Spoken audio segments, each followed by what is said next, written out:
Good day, everyone, and welcome to our program. My name is Aminat, a student at the University of Ilorin, and I'm accompanied by my partner. Jubilant. Today, we have the opportunity to conduct an interview with a talented, skilled technician from the University of Ilorin, who specializes in crafting shoes and belts. Today, we will be discussing and exploring the craft maker's experience, skills, and insights into the world of shoe and belt design. Sir, thank you for having us today. Could you please start by telling us your name and what you do? My name is Kibami Ahmed. I'm a technical in bed and shoemaking. That's what I do basically. I'm into leather works generally. That's what I do. Okay, sir. Does this workshop belong to you? Yes. Okay. Could you share with us how many years you have been working in this workshop? Actually, it's been a while. Actually, it's been a really long time ago, but approximately should be nothing less than 15 years plus. Because it's averagely 15 years plus. It's okay. What types of shoes and belts do you specialize in making? And what material do you use and why do you prefer them? Actually, for now, I don't really do what people do not request for. I do what people request for. I'm into half shoes. I'm into loafers, and I'm also into simple palm. Something like Oxford and the likes of them. I don't really do them. Brooks, I don't do them. But if they are on demand, I will do them. And for the materials, I use authentic leathers, some synthetic, while some they are not too synthetic, but based on demand and how um, how my customer is, how rich my customer is. That's how I do it. Therefore, Okay, sir. What sparked your interest in this craft and how did you get started? let me start from how did I get started. I actually started from curiosity because I was unable to afford a shoe of myself when I was in secondary school. It's been a long story then, though. I saw my colleagues putting on the good wears and I was curious that wow, this is really nice. So then my dad is a creative person, so I actually uh, go into it by being curious to be creative. Instead, generally my dad is creative, so due to errors and some other things around the house, so you know, I started via curiosity. Basically, I didn't even learn it in the initial state. I did not learn it at all.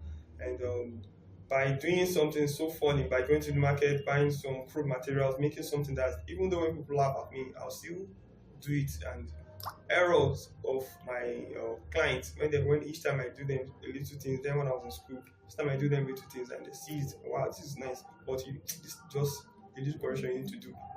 So when I want to do for another client, I correct my corrections. And from there, I became perfect. So along the line, for me to get machines and the likes of them, it's not so easy for me. So what I do is very simple. Each time I have a work to do, I approach other trainer, other boss that are into it, that are already into the field. So I give them little token. Then from there, the gain I see after the whole work stand. So I gather them as a savings and get my own personal machines. Okay, sir. Thank you. Can you tell us about the particular challenging project you worked on and how you overcame any Please, obstacle? can you recap the question, please? Can you tell us about any particular challenging projects you worked on and how you overcame them? Oh, actually, there was this project that was ordered from Canada, and actually, he's a friend of mine. He actually wanted to do a wedding of it, and then he asked me to prepare him a shoe in combination with a bag, and the bag must be an office bag. So although I'm not so good in bag making as such, so it's not easy combining. I thought in the initial state, I thought same material for shoe making is also same material for bag making. And what I just do is I actually order a bag maker to do that for me by supplying the person the material for the shoe to the bag maker. And at the end, the person actually did a wrong work. Like I was not pleased with the output of what I see at that stage. So in the end, I have no choice than to just what learn or partially learn how to make bag and just overcome that. That is the greatest one I've ever seen. Thank you, sir. So, sir, how do you ensure your belt and shoe are durable and long lasting? Wow. The very first thing I do is I don't please customer. Okay. What I do is I do something that I try to please my customer by convincing that this material is best for this project that you want to do. Not that a customer will come to you and you're like, okay, this is a customer will come and say, I want to do this, I want to do this project, I want to do this food, I want to do this. If I should see it and I notice that there should be a tweak or a correction to what that person has done. So I will try to convince the customer that sorry, this is an error to what this person has done. Please, can you permit me to do this? Can you permit me to do this? So that my output will be what excellent. And convincingly, most of my clients used to accept it. I will make sure I do. Thank you, sir. Okay, sir. Where do you draw inspiration for new designs? Wow, that's a long that's a secret I want to share though. Actually, first, if I want to get new designs, I actually merge 3 or 4 designs together. Mhm. 3 or 4 designs together. That is when my customer actually asks me that, okay, guy, make me something unique without any specification. So I will bring like 3 to 4 designs of shoes together and take a little ideas from each designs and merge them into one. I get it. So why the other means is actually ask my customer, can you give me an idea of what you want? If the idea is actually very okay, and even though sometimes even though it's a rubbish idea, I will just try to like okay, perfect that idea. So I used to give my client a kind of pen and a kind of freelance sketch. It's going to make me a sketch. Then from there, I'll see how I can bring the best out of it. Thank you, sir. Now, the next question. How do you stay updated on the latest trend in shoe and belt design? Yes, actually, in this field, there are bosses and there are bosses, and the all bosses are the white men. So what I do is I follow trending outfit out there, like the one of Gucci, Versace, and Louis Vuitton and the likes, just to stay updated and trending things around there. That's all. Thank you, sir. So, sir, can you describe your experience in mentoring your students? Wow.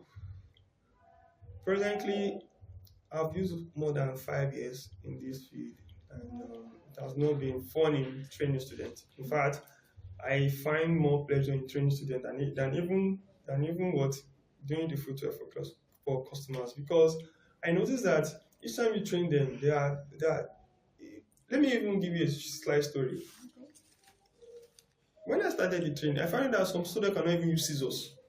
Very funny. So I started teaching them how to undo the scissors. Some students cannot even use now simple needle and thread, like just to craft out little things, even though they don't have a sewing machine. You get. So I just noticed that there are some basic things that students need to know, even if it is possible for government to like inscribe this idea since primary school. Fine, they are doing it, but most of them are theory. So let them come to the practical aspect fully, even though it's going to be including weekends, papa. So they should go intense in more of the practical work beyond my own field, which is leather works, maybe hairstyling, tailoring, and the likes. So let them be more of practical. So in training my students, I found out that they don't really know how to use some basic tools. Talking of now combining the materials for them to bring out what they really want to do. So I actually prefer more to teach so that in the nearest future, even though they don't even grab this idea, they can actually implement it in other aspects of their life. So basically, I still want to say that I will appreciate government to go more in depth in inscribing more technical handicrafts to pupils around them for now. Thanks. Thank you, sir. So, what advice would you give to someone who wants to be a belt and shoemaker? First, I will not be saying an advice for now, but I'll come from the aspect of the challenge, because leather works has not been funny because of the way our government has designed it. They go into more of importation than letting we let our craftsmen to to build our knowledge in it so that we can go advance as the white did. So mostly making our product for sales is really challenging. So when we make products and we are looking for, it's not so funny looking for customers to buy our products. So it's not so easy. That is the most challenging aspect. So for students that want to go into it deeply, I will basically advise that they should connect themselves to all these online sellers, yes, or freelancers that are blogging. So perhaps maybe they'll make one nice one for them, then they'll use it for and a content creator or something like that. So they'll put it on. So the trending aspect, then from there, whoever sees it through the followers of the this thing of the content creator, whoever saw the shoes or the leather works, be it belt, be it any like form of leather, the person can work easily order from there. Apparently, that is my advice. Thank you, Sam. Based on your experience in this field, is shoe and belt making a valuable skill to learn?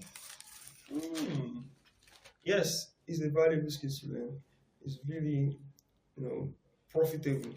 It's really profitable. That is for those that don't relent in the field, because when you start, it's so challenging, and gathering all what you want for everything you are learning. At least you definitely expect income. So you just like endure till when you see a greater offer, project a contract-based project that will offer you bigger income. Then from there, referrals comes. It's really profitable. Thank you, sir. How do you envision the future of shoe and belt design? Can you please recap the question? How do you envision the future of shoe and belt design? In our country? Yes, in our country. Yes. In Nigeria.